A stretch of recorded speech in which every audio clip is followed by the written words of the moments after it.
Hey, good morning, everybody. It's me, Robert Phoenix, and we are back for another day of the blazing Astro Weather, where we are being cooked meteorologically and astrologically. Very, very, very interesting times. And I'm going to get into some of the bigger picture stuff today. And it sort of dovetails with some of the things that we've been talking about with this Mars and Virgo transit, which I think is actually really important, not because I'm a Virgo, but because of the potential for Mars and Virgo here. So let me jump into this. So one of the things that we're seeing with Mars and Virgo is what we're seeing: a strike. We're seeing a Hollywood strike because they are scared shitless over the fact that they are going to be replaced by AI. And guess what? They should be, because AI has all the tools that Hollywood needs to essentially cut out about 70% of their workforce. Now, if you go back and look at the latest, well, you don't have to go back, it's out there. The latest Indiana Jones movie uses some CGI, and it wouldn't be that much of a leap to go from CGI to just straight AI to make Harrison Ford look younger. They actually use this technology to recreate Harrison Ford when he was Indiana Jones in the early movies. And this is part of the time travel effect that they tried to work into Indiana Jones. That's just a precursor of what's to come. And so we have, Mars and Virgo. I talked about this yesterday when it came to, doing things and being competent in the workplace, and the workplace not recognizing your true value and worth because you're competent, right? Like so competency is a double-edged sword. On the one hand, if you're competent, you will stay employed. I used to be in the .com world, and I went through at least 4 reorgs in the .com world. And every time they went through a reorg, I survived. Why did I survive? Well, I didn't survive because I was playing office politics. I saw people that did that. It nauseated me. And like, if you're going to do strategy and all that other shit, you go play chess, right? I come from a blue collar background. My parents worked their ass off, and so that's what I did. I just worked, right? I showed up every day and I worked, and every time they went through a thinning of the herd, I was there, right? So there's something to be said for competency. Now, that was a period of time where competency was rewarded. I kept having a job, and I kept getting, over time, raise increases. And I was like, oh yeah, great. I like this. I'm good with this. But we've reached this point now where competency, it keeps your nose just above water, right? I mean, that's kind of where we are right now. And I don't mean that you should be incompetent, and I don't mean that you should throw in the towel and just say, fuck it, this isn't worth, who I am at my time, unless of course you deem that to be so. But we're reaching this point where I'm going to tell you, when this AI stuff hits, it will hit all at once. We're already seeing it happen, right? Like, we're already seeing major layoffs take place. I was talking with a couple of friends last night, Scoobs and Shadow, and Scoobs was telling me about these mass layoffs at AT&T, right? And Shadow was telling me about how the railroads want to go back to one-person trains. Meaning you got one guy on a train. That's it. And then you got another team of people that are running the thing, like, from the Lionel, B&O train center, right? Where they're running everything, basically, off of boards and switches. So this is all happening now. And it's in effect. And when it reaches critical mass, it will be the equivalent of Alvin Toffler's future shock. Like, we are headed towards future shock. And with Mars and Virgo, people are starting to sense that. They're starting now. Here's what'll happen. You'll get the bait and switch because Mars and Virgo is all in on shit like the climate and ecology and climate change. Although John Kerry was getting filleted and grilled yesterday or 2 days ago in Washington. And they will offer up new jobs. Like, they will offer up what I would call post-industrial jobs that will be related to the green economy. So whether you're, learning how to work with desalination pools, which honestly, if they got to desalination pools with the green economy, it would be an amazing thing. But I'm just giving you an example. Or you can learn how to pick up the dead birds at the wind farms. That would be a good job. Your job is just go out and pick up the dead birds before people go out there and see them and put their dead bird pictures on Twitter and Instagram. So there'll be a whole host of green economy jobs to replace these jobs, but they won't cover the entire gamut. Okay. Won't cover the entire gamut. And as we've seen, every time there is a fundamental paradigm shift, that when there's a new economy, the jobs pay less, with the brief exception of .com. Now, .com was a little bit different because if you were in .com world, first of all, there's a lot of free money floating around. And you had to have not just some competency meaning you know how to do a job, and you show up and you do it every day, and you don't bitch or complain too much, right? And the quality of your work product is good. That's competency. But there is also specialty in .com. Like, if you knew how to code, and again, we're talking like late 90s, if you knew how to code, you were like a god. This is all pre-India, right? Pre-India, late 90s, they're hiring these young coders who are kind of learning on the fly, or they're getting it at a university, and they're coming out of university. And so there's that, right? And then you have people that are coming out of the computer world into the .com world on the marketing side.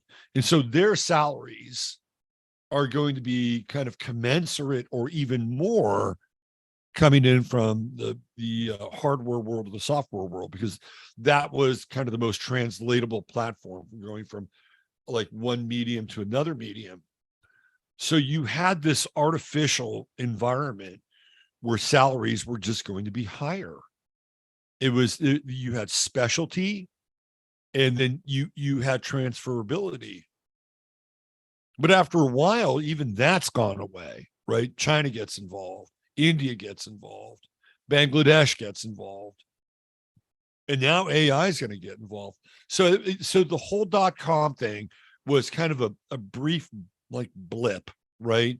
It defied, in some ways, like it defied the model. Like, if you go from manufacturing and production to service, like manufacturing production salaries are here, service salaries are here, right? And we've been sort of trending downward in the service economy. And so what happens next? What happens next is those service jobs start to become irrelevant. And the jobs that are still around and they're connected to this so-called green economy or the green agenda, they will pay even less. Now, here's the downside even to that, because when all of this comes, you will see a massive wave of unemployment, which will have a trickle effect, not even a trickle down. It would be like a Niagara Falls effect, where people will not be able to pay their mortgages, they'll be able to pay for their car payments, all of their credit cards, which have been completely maxed out. They won't be able to make minimum payments across all of them, right? They'll probably like cherry pick, and some will go into default. That's exactly what they want, because then they'll come in and say, okay, well, got a bit of trouble here, don't we? Well, guess what? We will absolve everybody of their debt. This is what happens. A part of this we can blame on climate, right? So we have to redo everything. And that's what they'll tell you. This is all Mars and Virgo talk. I'm staying here on the chart. This is all Mars and Virgo talk. And they'll tell you, well, we have to redo this. Oh, we'll have plenty of jobs. All these old buildings, they're just carbon monsters. So we have to redo everything. This is what they've been talking about. This is the Great Reset. This is the Fourth Industrial Revolution. And so in order to necessitate that, they have to wipe out the previous model. This is where we're at. We're headed at lightning speed, breakneck speed, right? So then they'll absolve you of your debt, but you won't own anything at that point. You will not own anything. And by the way, this ties into our star of the day. And you will not own anything, and you will have a social credit score. Go back to Friday's show and Sunday night show, where we looked at these Twitch streamers and sort of the gamification of their reality and how they're making money off of these tokens, right? Eventually, that will be the model. I remember the first time I got into Venmo. I looked at Venmo and I said, what the fuck is this? Right? It's really just PayPal for people that like emojis, and it was like bubblegum PayPal. Like, oh yeah, I get why they have Venmo now. It's for people that won't use PayPal because their parents use PayPal, right?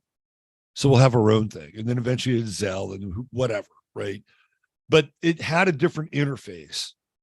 It was like, oh yeah, let me put a little animated GIF when I send somebody some money or I get some money, right? That's kind of how this thing will work. The Venmo adaptation of PayPal is just it's a cosmetic. It's a cosmetic front, but that's how it'll work. And not only are we seeing this in Hollywood, but if you follow sports, there's this big debate around running backs in the NFL and how they're not making as much money as other players. And when I was growing up, one of the sizzle positions in football was the running back. If you had a great running back, there was a really good chance that your team would be very successful. And if not from a trophy perspective, from a marketing perspective, like when I was a kid, O.J. Simpson was really fucking popular. It was because he was a great running back. And I could list a whole litany of great running backs. Well, they're being phased out. Football has changed. And these running backs are looking around, they're saying, well, we're just dispensable. Well, you've always been dispensable. But with Mars and Virgo, they're like, well, we need to change these things. We need better representation, or we need a new CBA so that we can make as much as a kicker. That's all Mars and Virgo talk. So everybody is aggressively trying to establish their value and their worth, because the times they are changing. And when it happens, it will feel like it happens overnight. And we're coming up to that point. I want to talk about Earth changes, and we're going to bring Uranus into the discussion here. I don't know if you're paying attention, but there are something like 23 active volcanoes right now on the planet. And not only that, but there was a major earthquake, like a 7-point earthquake in Alaska. So we have Uranus, right, in Taurus, and we got squares going on. And today we've got this Leo moon coming up and squaring Uranus. That's number one. But we also have longer term aspects, particularly Venus and the Venus square to Uranus. You know, the Venus Uranus square, and especially when Venus goes retrograde, to me, that's just major disruption in relationships, agreements, contracts. I think we're just starting to see some of the writing on the wall for like workers who realize that they're an endangered species. And that's just one version. I think love affairs and love relationships are going to have a rough go with Venus retrograde and squaring Uranus, where the smallest issue becomes a volcano. It erupts, right? So there's this kind of eruptive energy that is, certainly in the wheel. And keep in mind, like Leo is a fire sign, right? And guess what? It is ruled by the sun. So we can't take the sun out of the equation. And apparently we've got some major CME action. And there is a relationship between the sun and whatever is going on here on the earth. If you're a flat earth person, fine. You can be a flat earth person. If you're a glober, fine. Whatever you think of the sun, it is connected to what's going on here. Whether it's, 50 million miles away, or whether it's 5,000 miles away, whatever, right? The sun plays a role here. And it plays a role as it relates to our consciousness. And some people believe that the white hot sun is having deleterious effects on our consciousness, like it's driving people mad. And we have these CMEs that are going on. They seem to be, much more kind of radical in their capture, right? Their magnetic capture. It just seems much more radical. And if everything is connected, if you're a person that says everything is connected, and I do believe everything is connected, everything is connected. And I'm not even talking about in sort of like a utopianistic sense, like we're all one. And yes, we are, believe it or not. Whether or not we want to embrace that oneness is a different story. Henry Kissinger, he just deserves a hug. Old Joe Biden, Hunter Biden, he just really just deserves a hug. That's all he needs. He hasn't been really hugged. And if we do that, we'll be closer to our oneness. Anyway, but if that's true, then the sun is also connected to our consciousness. And if our sun is connected to our consciousness, we're connected to the sun and how the sun is representing what's going on here on the planet. So when we have, this kind of massive pileup getting ready to go into Leo, right? The sun is already there. Mercury's there. We have the new moon. We have Black Moon Lilith, which has been there for a while. We have Venus, right? So we have all this Leo, and they're all going to move into a square position with Uranus, which I think is really, really disruptive. And, by the time the sun moves into that square with Uranus, about a month from now, a little less than a month from now, I think we're going to witness some very significant earth changes and sun changes. They're related. It's part of the loop circuit, right? And we're seeing that. And is the weather going to get hotter? Could it get hotter? You're damn right it could get hotter. The sun's going into Leo. So that of course is going to be more clamor for climate change. It is not climate change. I mean, to some degree it is, but I think that the powers that be know that we are going to have an event. We're going to have a Carrington-like event.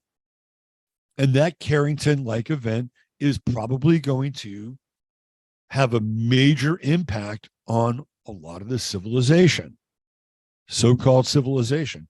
So you ask yourself, well, why are they doing all this? Well, part of it is a big distraction. But the other part is that they want to control innovation. And if somebody was innovative or a group of people were innovative, they might be able to have different alternatives to what we're about to experience. So I think that part of this, it would be, I would call it geocosmic, but it also has to do with consciousness. The two are not indistinct. I mean, look around. We live in an environment currently in this world where things are unhinged, right? And then we have this thing theoretically that's out there that's part of the source of life, but not the entirety of it. And it's kind of unhinged too. And so you have this feedback loop that's going on. And so the sun reflects our collective consciousness. So if we're crazy, I believe the sun gets crazier. And if the sun gets crazier, we get crazier. And so there's this loop that's going on. And eventually there's a correction. And we're headed into a big correction space with this stellium in Leo. And again, Uranus in Taurus, the big mover and shaker when it comes to the earth stuff, is a player here. So the other thing is, when we get into Leo, we get into leisure, we get into pleasure, and we get into fun, right? And Virgo, Mars and Virgo is out in front. It's like, okay, how can you have fun when the world is going to be turned to ash and cinder? How are you going to have fun when it's the hottest summer in 2 centuries? How are you going to have fun when the carbon emissions are so high that you're going to eradicate future generations? Let me talk about future generations. Like, I really dig Gen Z. I think they're cool. And for what I've seen with Gen A, they're like super mature old souls, and I'm good with that, right? But then I also look around and I see iterations or manifestations of future generations, and I'm like, really? We're going to invest in this? I'm just playing devil's advocate, right? And look, the planet is going to do what the planet does. It's just the way it is, right? And you can scream and stomp your feet and pout and go on a hunger strike until climate change has reached carbon net zero, because somehow that's going to change. That's going to change, what goes on here on the planet and make life livable for generations to come. But it doesn't work that way, right? When things are going to happen, they're going to happen. And we've been here before. We've been in the reset position before. This is not the first rodeo. And the people that are running the climate change scam, they know it's not the first rodeo. They know. And so what they're trying to do, right? What they're trying to do is they're trying to do a little bait and switch, some distraction, right? More control, more leverage.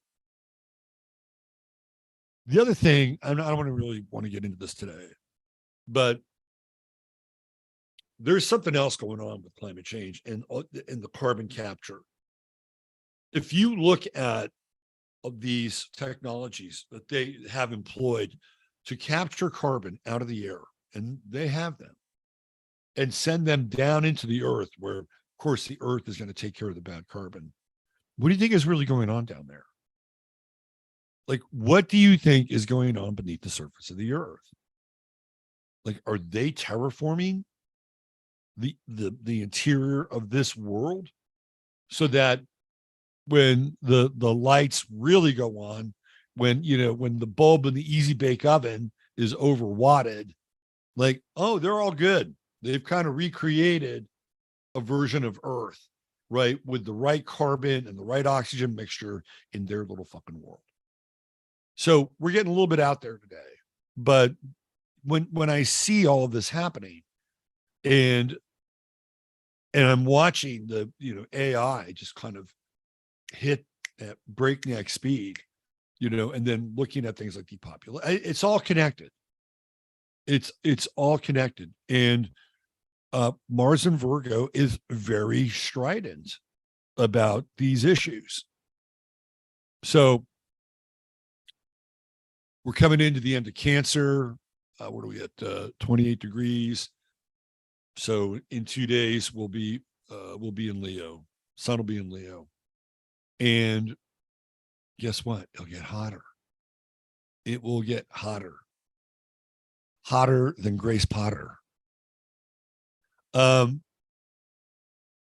other thing we've got coming up here, and this will be coming in on Friday, is actually come in starting late tomorrow night, and then really hit in on Friday, is that moon in Virgo and conjuncting Mars. It's like, oh man, talk about critical. We'll get into that later, because I think that's going to, like, and then you throw Venus, approaching retrograde, and it's a dilly. The moon Mars conjunction in Virgo is a dilly. Who uses the word dilly anymore? I just pulled that one out of my ass. And then right around the same time, Mars opposing Saturn, tempers are going to be off the chart.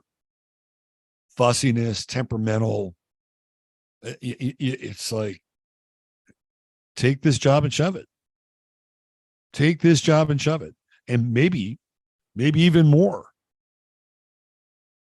All right. Is there anything redemptive here? Yeah, I mean, we've got a Sun Neptune trine.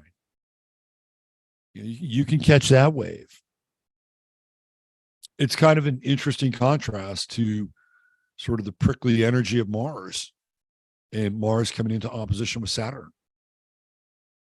Sun Neptune trine says, don't sweat the small stuff, right? The Mars Saturn opposition says, pay attention to the small stuff, and maybe do something about the small stuff. Are they mutually exclusive? No, I don't think so. I don't think so. You can be selective and prioritize what you need to change without being neurotically driven, which Mars and Virgo can be. Okay. A little bit of a rant today, because I can see what's coming, and a lot of people are going to be absolutely blindsided. Today's star of the day, I excuse me. That was an effect. Today's star of the day, I had some other choices.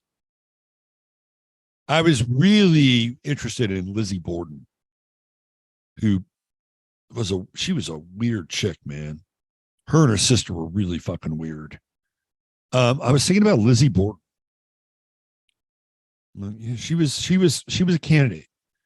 And then, just because his chart screamed his persona, I was thinking about this tennis player named Ilie Nastase, also known as Nasty, who is a Leo rising with Mercury and Pluto on his ascendant. And he was known for being foul-mouthed and aggressive towards line judges and even other players in the tennis world. Both very worthy candidates for the star of the day. But today's star of the day might be one of the most important people of the 20th century, and not in a good way, by the way. Not in a good way. He is the architect of what we call social or cultural Marxism. And today's star of the day is Herbert Marcuse. Herbert Marcuse is the godfather of the revolution. He comes out of the Frankfurt School, and the people in the Frankfurt School would eventually wind up in groups like DARPA, the CIA, and other agencies. The Frankfurt School, which was formed just prior to World War II and scattered during World War II, was formed to essentially be a think tank for social change.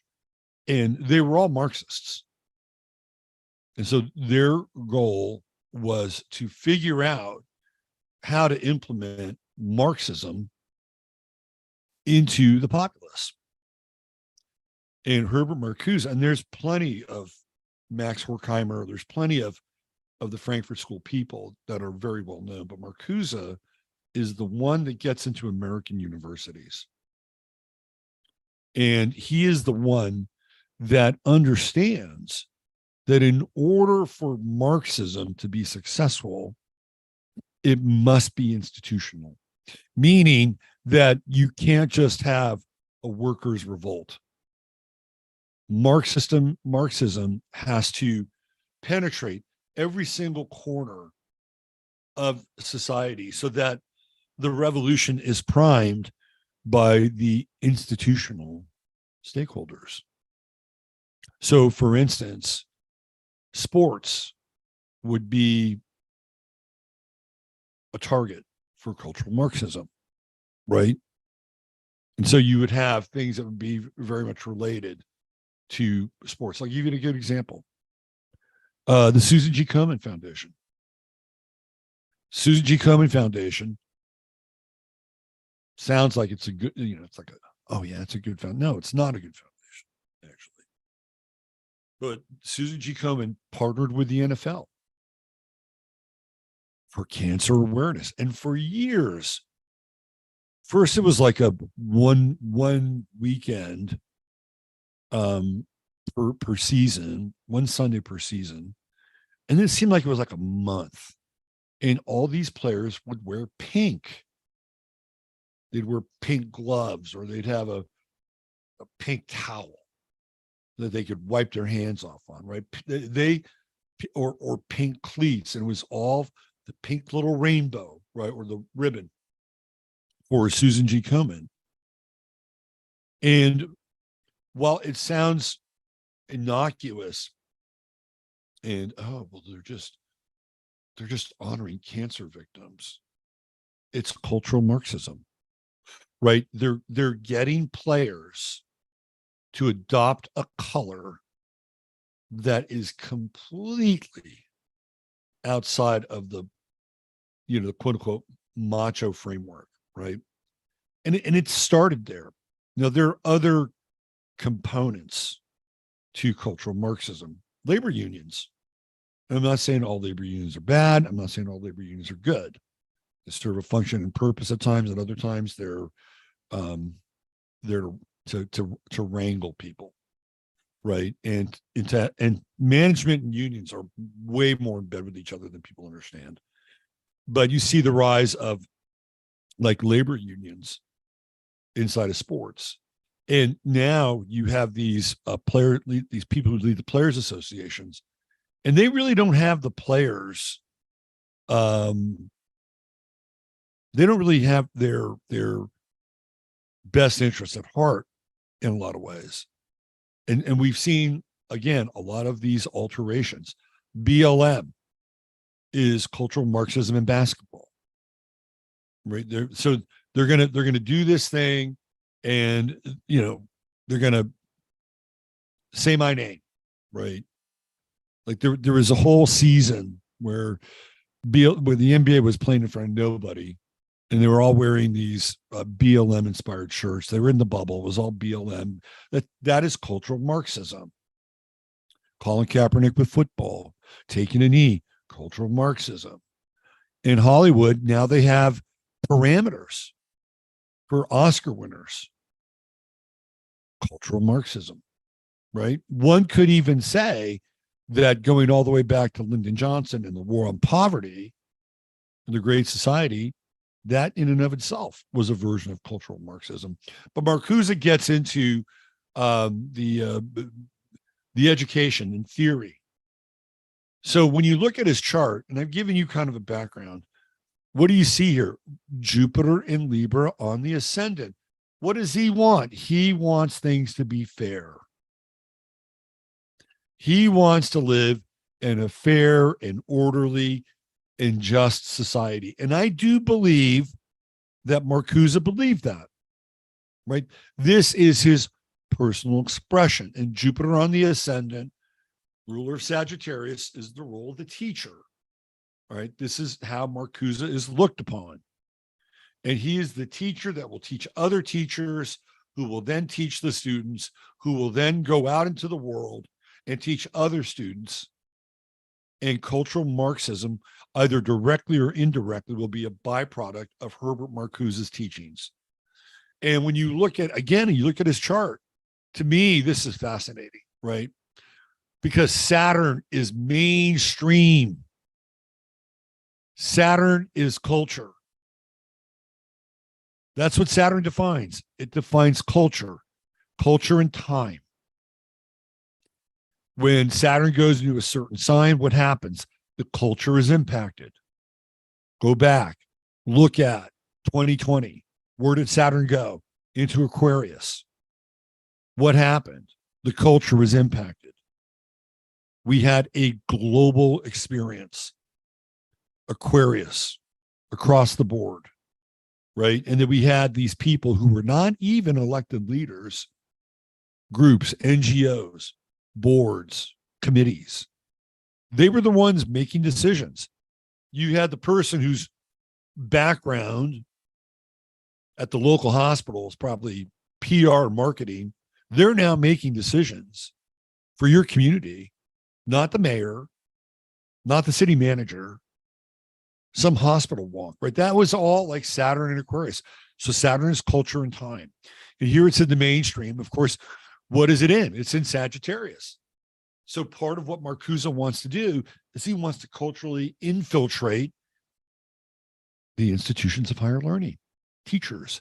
And what do we have here? We have Uranus in a conjunction with Saturn. So we're talking radicalization.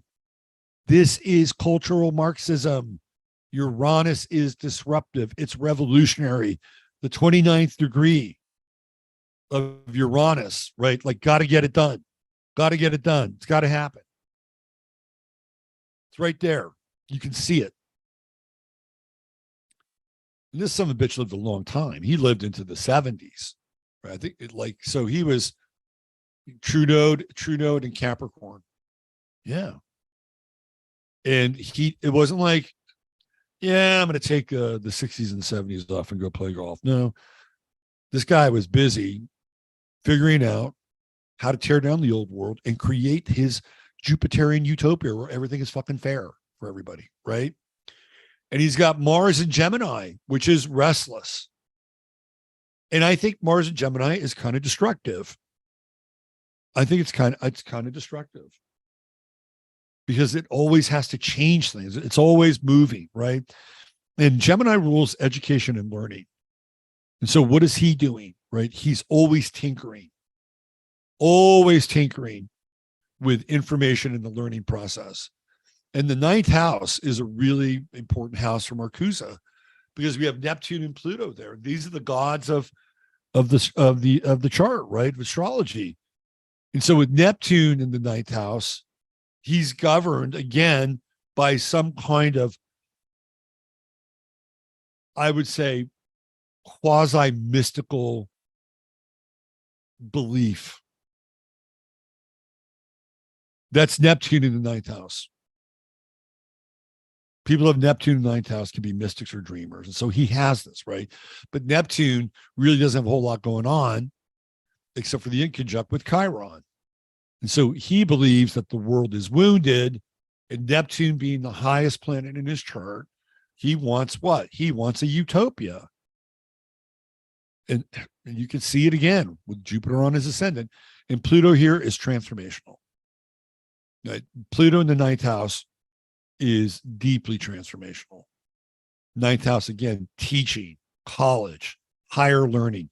And this is the trickle down. You know, these are the teachers that will take Marcuse's work downstream and take care of business. And he's got a very pronounced 11th house, which again tends to be utopian, right? So what comes out of Marxism? Critical theory. Critical theory comes out of Marxism. Like, and Herbert Marcusa is a big proponent of critical theory. Here we go. We've got Venus in Virgo. What is Virgo? It's fucking critical, right? And the 11th house, again, is institutional groups, organizations, teams, like basketball, football, baseball. They're all 11th house. And so here we have his Venus. This guy's chart personifies his work in such a way, like if you want to learn about astrology and you want to learn about how we got here together, this is your guy. It's all here, right? It is all here. Venus square Uranus. It's radical. Nothing is ever good enough. Venus square Mars. Tear it down. Tear it down. Now, again, I believe Marcusa thought that what he was doing was good. Sun in Cancer. You know, he wants to be empathetic to all people, right? And set up situations where, hey, it's all good. We're going to be empathetic and care, and you know, everything is going to be run through this kind of Cancerian kind of model, which in many ways, like if there are two signs to me that really represent the proletariat, it'd be Virgo and Cancer, not Taurus. No, Taurus represents the acquisition of property, real estate, and power. But Virgo and Cancer are like the worker bees. And so you can see this. He wants to reset the balance, reset the emotional, the economic balance of society. 10th house sun, he's really prominent. You can see his work right all over his chart. But what he doesn't have, here it is, any earth. So he's got that Virgo, which is in this T square, and he's got the true node in Capricorn. And that's it. Everything is running off the fumes of ideology, personal aspiration, and a drive to absolutely, utterly revolutionize culture. So there's your start of the day, Mr. Herbert Marcusa.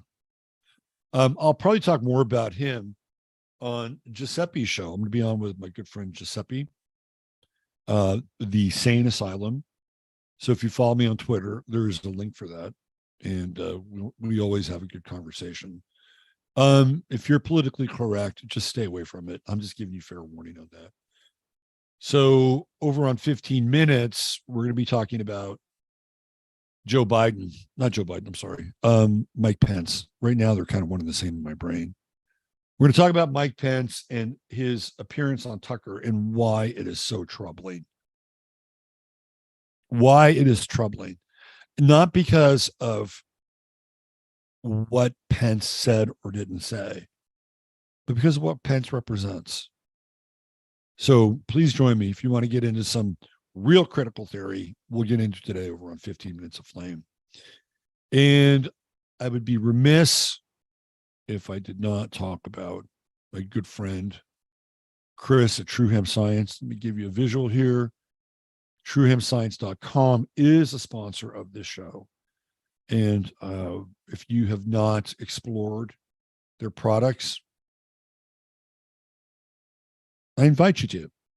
Oils, edibles, water soluble. They got stuff for pets. Wish I had some pet sounds today. Probably give it to Jasper. He needs little pet sounds. But if you go here and you're interested, first of all, you can learn about CBD. And you can speak to an expert right there, right? Go speak to an expert. How do you do that? You make an appointment. And guess what? A little calendar right there. And Chris will be happy to talk with you. He'll tell you about all the products and answer any questions you have. So this is not AI. You're dealing with a real human here. And if you spend $100 or more, type in 15MINS, and you'll get what? You get a free product. $150 or more get you free shipping, and there's always a 30-day money-back guarantee. So there you go. We'll shout out for True Hemp Science. Thanks for being here. We'll be back tomorrow with more Astro Weather. Catch me with Giuseppe over on the Sane Asylum and 15 Minutes to Flame right after this. And use your head in order to discern what's real. Your heart to open what's possible. I'm Robert Phoenix. Take care. Have yourself a great day. And if you're already into it, I hope it gets even better.